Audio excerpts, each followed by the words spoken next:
Assalamualaikum warahmatullahi wabarakatuh. Napangkeun nami abdi Talita Nafisa Putri. Alhamdulillahirabbil alamin. Assalatu wassalamu ala asrofil anbiya'i war mursalin Sayyidina wa maulana Muhammadin wa ala alihi wa sahbihi ajma'in. Sumangga urang panjatkeun puji sareng syukur kahadirat Allah Subhanahu wa taala anu parantos maparin rahmat, taufik sareng hidayat sehingga urang tiasa kumpul dina kaayaan sehat walafiat. Hadirin anu dipika hormat, simkuring bade ngagudikeun diantara kalayan judul toleransi antar suku jeung umat beragama. Hatur nuhun ka Bapak Ibu guru, baraya sakelas sareng sadaya anu parantos mere kasempatan kasim kuring pikeun nyanggakeun ieu biantara.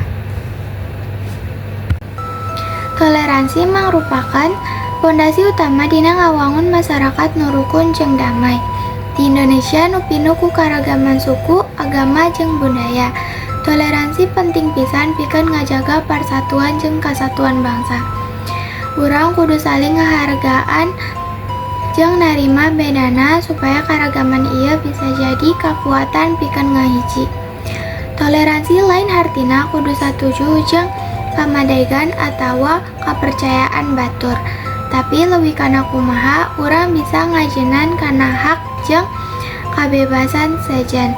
Sikap kabuka, adil, jeung hormat kanu beda mangrupa bagian penting dina nguatkeun hubungan antara kelompok dina masyarakat.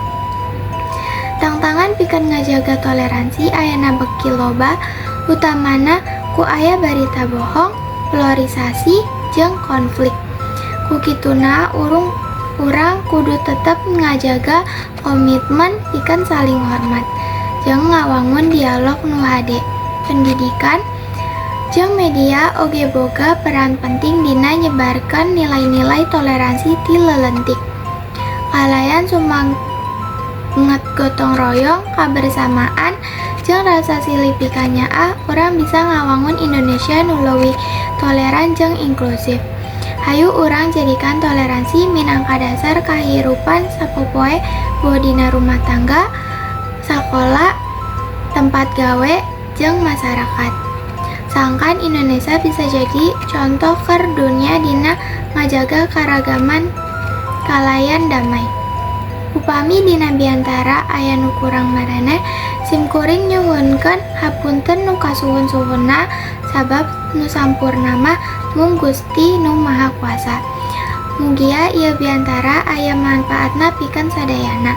Wassalamualaikum warahmatullahi wabarakatuh.